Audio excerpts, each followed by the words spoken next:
Hello friends, आज का topic है ब्राह्मण साम्राज्य।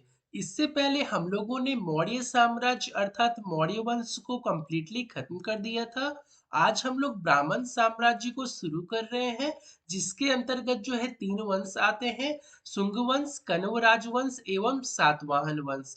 तो आज का टॉपिक है शुंग वंश एवं कण्व राजवंश। तो आज हम लोग शुंग और कण्व राजवंश के बारे में पढ़ते हैं। देखिए, जब हम लोग शुंग वंश की बात करते हैं तो पहला नाम आता है पुष्यमित्र शुंग का। तो सबसे पहले इसका हम लोग एक बार ओवरव्यू ले लेते हैं शुंग वंश और कण्व वंश का।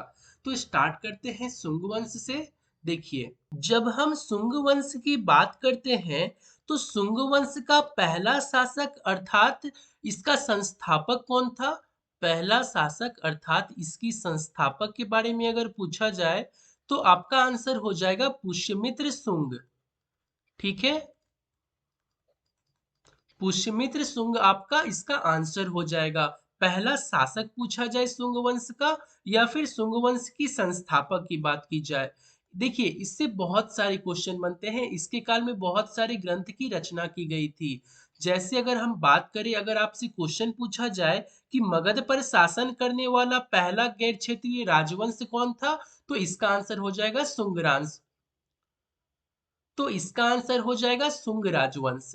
अगर आपसे पूछा जाए कि मगध पर शासन करने वाला पहला गैर क्षेत्रीय राजवंश कौन था, तो इसका आंसर हो जाएगा शुंग वंश। ये मगध पर शासन करने वाला पहला गैर क्षेत्रीय राजवंश था। ठीक है, मगध पर शासन करने वाला पहला गैर क्षेत्रीय राजवंश कौन सा वंश था? तो शुंग वंश था। इसकी संस्थापक की बात की जाए तो वो भी पुष्यमित्र शुंग हो जाएगी। अगर इसका पहला शासक की बात की जाए तो उसका आंसर भी हो जाएगा पुष्यमित्र शुंग। इसने अपना राजधानी पाटलिपुत्रा बनाया था। ठीक है, और अपना द्वितीय राजधानी किसे बनाया था? द्वितीय विदिशा को बनाया था। ठीक है, और विदिशा का ही पुराना नाम है बेसनगर, जो कि मध्य प्रदेश में है।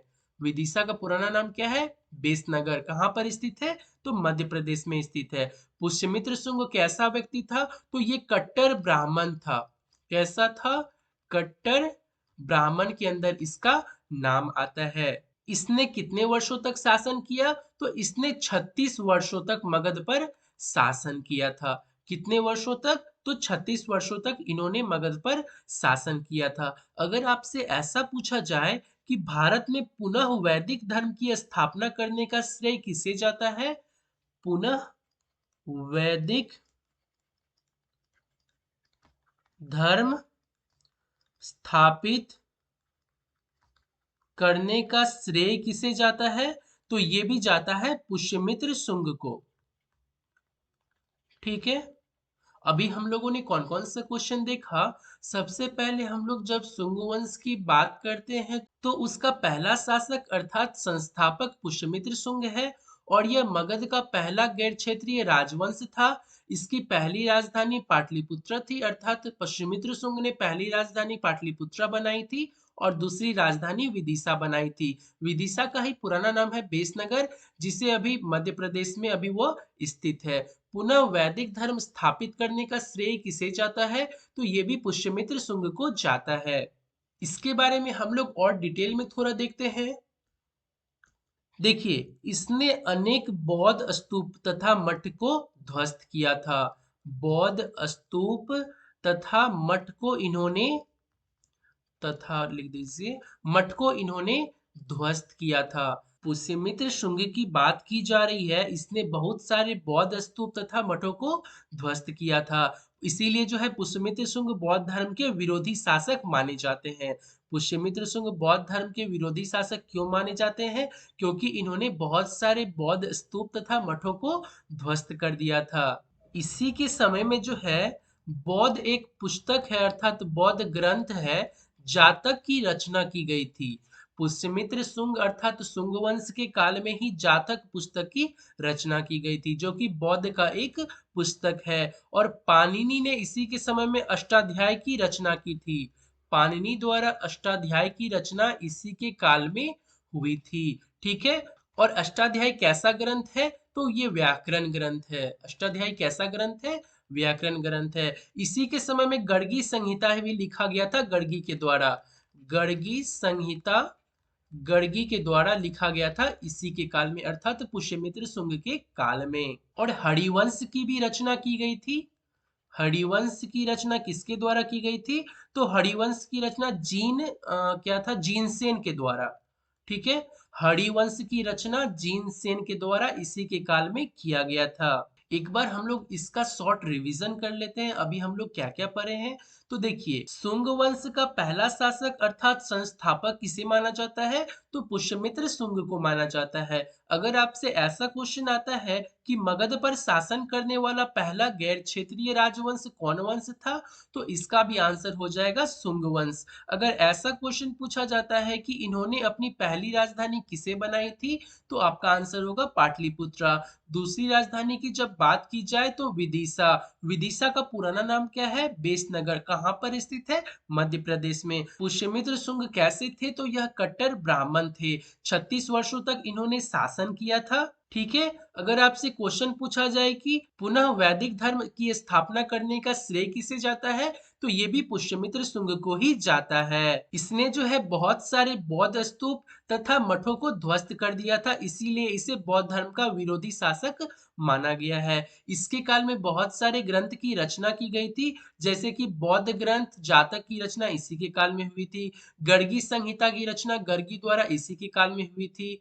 अष्टाध्यायी जो कि व्याकरण ग्रंथ है, उसकी रचना पाणिनि द्वारा इसी काल में हुई थी। जिनसेन ने भी हरिवंश का रचना इसी के काल में किया था। देखिए, जब हम लोग आक्रमण की बात करते हैं तो इसके समय में दो यवन आक्रमण हुए थे। इसके समय में जो है दो यवन आक्रमण हुए थे, और दोनों ही यवन आक्रमण को जो है पुष्यमित्र शुंग के पुत्र, जिसका नाम अग्निमित्र है, पुष्यमित्र शुंग का पुत्र का नाम क्या है? अग्निमित्र, इसके द्वारा जो है विफल कर दिया गया था। दोनों ही आक्रमण को पुष्यमित्र शुंग का पुत्र अग्निमित्र के द्वारा विफल कर दिया गया था। अगर बात की जाए कि पहले आक्रमण को नेतृत्व किसने किया था, तो पहले आक्रमण को नेतृत्व किसने किया था? फर्स्ट आक्रमण को नेतृत्व किसने किया था? डेमेट्रियस ने किया था। डेमेट्रियस ने किया था। और दूसरे आक्रमण को नेतृत्व किसने किया था? तो ये मिनांडर ने किया था। मिनांडर ने किया था। और मिनांडर को ही मिलिंद कहा जाता है। मिनांडर को क्या कहा जाता है? मिलिंद कहा जाता है। और ये नागसेन से जो है बौद्ध धर्म का शिक्षा लिए थे, अर्थात हम लोग कह सकते हैं मिनांडर बौद्ध धर्म के अनुयायी थे। किससे शिक्षा लिए थे? तो नागसेन से यह बौद्ध धर्म की शिक्षा लिए थे। नागसेन से बौद्ध धर्म की शिक्षा लिए थे। ठीक है, यहां तक क्लियर है आप लोगों को? फिर से हम लोग आक्रमण के बारे में चर्चा कर लेते हैं कि पुष्यमित्र शुंग के समय में जो है दो यमन विदेशी आक्रमण हुए थे, और दोनों ही यवन विदेशी आक्रमण को पुष्यमित्र शुंग के पुत्र जो थे अग्निमित्र, इसके द्वारा विफल कर दिया गया था। उसमें पहला आक्रमण जो हुआ था उसका नेतृत्व किसने किया था? डेमेट्रियस। यहाँ पे फिर से मैं लिख देता हूँ, पहला आक्रमण का नेतृत्व डेमेट्रियस ने किया था, और दूसरा आक्रमण का नेतृत्व जो है मिनांडर ने किया था। मिनांडर ने किया था, जिसे मिलिंद कहा जाता है। और इन्होंने नागसेन से शिक्षा ली थी बौद्ध धर्म की, इसीलिए मिनांडर को बौद्ध धर्म का अनुयायी कहा जाता है। मिनांडर को किस धर्म का अनुयायी कहा जाता है? तो बौद्ध धर्म का अनुयायी कहा जाता है। इसमें जो है टोटल 10 शासक रहे थे। इसमें टोटल 10 शासक रहे थे। अगर 10वें और अंतिम शासक की बात की जाए तो उसका नाम था देवभूति। 10वें और अंतिम अर्थात शुंग वंश का 10वें व अंतिम शासक कौन थे? देवभूति। जिसकी हत्या किसके द्वारा कर दी गई थी? इसकी हत्या वासुदेव के द्वारा कर दी गई थी। और इसके पश्चात जो है कण्व वंश का स्थापना हुआ था। देखिए, मैंने यहाँ पर बताया कि टोटल 10 राजा ने इस पे शासन किया था, अर्थात शुंग वंश में 10 शासक थे। 10वें और अंतिम शासक कौन थे? देवभूति, जिनकी हत्या जो है उन्हीं के मंत्री वासुदेव के द्वारा कर दी गई थी। और वासुदेव के द्वारा हत्या करने के बाद इसके स्थान पर कण्व वंश की स्थापना की गई थी। तो यहाँ पर शुंग वंश आपका कंप्लीट होता है। अब हम लोग इसका ओवरव्यू ले लेते हैं कि यहाँ पर लुसेंट में क्या क्या दिया हुआ है। ठीक है, देखिए, शुंग एवं कण्व राजवंश। पुष्यमित्र शुंग के बारे में हम लोगों ने अभी डिटेल में पढ़ा है। पुष्यमित्र शुंग, जिसने मगध पर शुंग वंश की नींव डाली थी, ब्राह्मण जाति का था। और हम लोगों ने अभी पढ़ा कि यह कट्टर ब्राह्मण थे। शुंग शासकों ने अपनी राजधानी विदिशा में स्थापित की थी। हम लोगों ने इसके बारे में अभी डिटेल में देखा कि पहली राजधानी इसकी पाटलिपुत्र थी और दूसरी राजधानी इसकी विदिशा थी। और विदिशा का पुराना नाम क्या है? बेसनगर है, जो कि कहाँ पर स्थित है? मध्य प्रदेश में स्थित है। अभी हम लोगों ने इसके बारे में डिटेल में पढ़ा है। इंडो यूनानी शासक मिनांडर को पुष्यमित्र शुंग ने पराजित किया था। मिनांडर को पुष्यमित्र शुंग ने पराजित किया था। अभी हम लोगों ने पढ़ा था इसके बारे में डिटेल में। मिनांडर किस धर्म को फॉलो किया था? बौद्ध धर्म को। किससे शिक्षा लिया था? तो नागसेन से शिक्षा लिया था मिनांडर ने। पुष्यमित्र शुंग ने 2 बार अश्वमेध यज्ञ किया। इनके लिए पतंजलि ने अश्वमेध यज्ञ कराए। पुष्यमित्र शुंग के द्वारा कितना बार अश्वमेध यज्ञ कराया गया था? तो 2 बार कराया गया था। और इनके लिए पतंजलि ने अश्वमेध यज्ञ कराया था। ठीक है। भरहुत स्तूप का निर्माण पुष्यमित्र शुंग ने करवाया था। भरहुत स्तूप का निर्माण किसने करवाया था? तो इसका निर्माण पुष्यमित्र शुंग के द्वारा किया गया था। भरहुत स्तूप का निर्माण किसके द्वारा? तो पुष्यमित्र शुंग के द्वारा। शुंग वंश का अंतिम शासक कौन था? देवभूति। शुंग वंश का अंतिम शासक अर्थात हम लोगों ने पढ़ा 10वां शासक कौन था? देवभूति था। इसकी हत्या कब कर दी गई थी? तो 73 ईसा पूर्व में वासुदेव ने इसकी हत्या कर दी। और उसके बाद जो है मगध की गद्दी पर कण्व वंश की स्थापना किया था। तो हम लोग कह सकते हैं शुंग वंश कब से कब तक था? तो शुंग वंश 185 से 73 बीसी अर्थात ईसा पूर्व तक था। ठीक है, 185 से 73 ईस्वी पूर्व तक इसका शासन चला था। एक बार फिर हम लोग इसको देख लेते हैं। पुष्यमित्र शुंग, जिसने मगध पर शुंग वंश की नींव डाली थी, ब्राह्मण जाति का था। शुंग शासकों ने अपनी राजधानी विदिशा में स्थापित की थी। इंडो यूनानी शासक मिनांडर को पुष्यमित्र शुंग ने पराजित किया था। पुष्यमित्र शुंग ने 2 बार अश्वमेध यज्ञ किया। इनके लिए पतंजलि ने अश्वमेध यज्ञ कराए थे। भरहुत स्तूप का निर्माण किसने किया था? तो पुष्यमित्र शुंग के द्वारा किया गया था। शुंग वंश का अंतिम एवं 10वां शासक कौन था? तो देवभूति था। इनकी हत्या किसके द्वारा कर दी गई?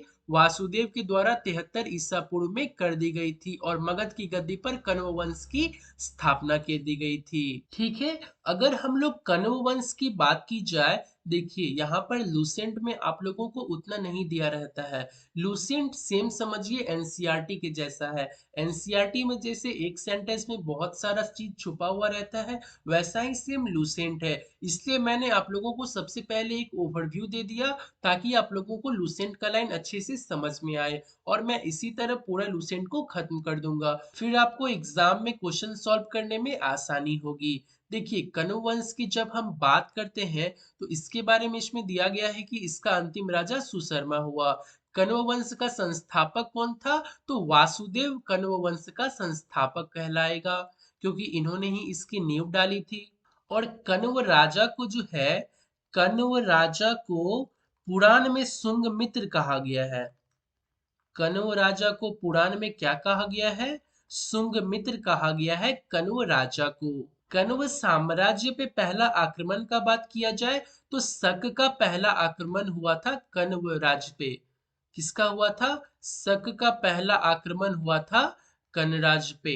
इसमें जो है टोटल 4 शासक हुए थे। कण्व वंश की जब हम लोग बात करते हैं, तो इसमें टोटल 4 शासक हुए थे। पहला तो वासुदेव है, जो अभी हम लोग देखे इसके संस्थापक थे। दूसरा हो जाएगा भूमिपुत्र। भूमिपुत्र इसके दूसरा शासक थे। तीसरा थे तरायन। एवं अंतिम सुशर्मा, जो कि यहाँ पे लूसेंट में दिया गया है। और सबसे ज्यादा काल तक किसने शासन किया? तो भूमिपुत्र ने शासन किया था 14 साल तक। ठीक है, ये कण्व वंश के बारे में सारा डिटेल है। कण्व वंश का अंतिम राजा कौन था? सुशर्मा था। जैसे वासुदेव ने देवभूति की हत्या की थी, उसी तरह कण्व वंश का अंतिम राजा सुशर्मा की हत्या किसके द्वारा कर दी गई थी? सीमू के द्वारा कर दी गई थी। उसके बाद उन्होंने सातवाहन वंश का नींव रखा था। देखिए इसमें क्या होता था, जब किसी वंश का अंतिम राजा वीक हो जाता था तो उसका फायदा उसका मंत्री उठा लेता था। मंत्री उसका हत्या करके उसी जगह पर दूसरे वंश का नींव रख देता था और दूसरा वंश का स्थापना इसी तरह होता था। आज यहाँ पर शुंग वंश एवं कण्व वंश समाप्त हो गया है। कल इसके बारे में हो सके तो मैं डिटेल में एमसीक्यूज लाऊंगा, ताकि कोई भी क्वेश्चन आप लोगों से न रह जाए। फिर हम लोग स्टार्ट करेंगे सातवाहन वंश को। तो आज यहीं तक, धन्यवाद।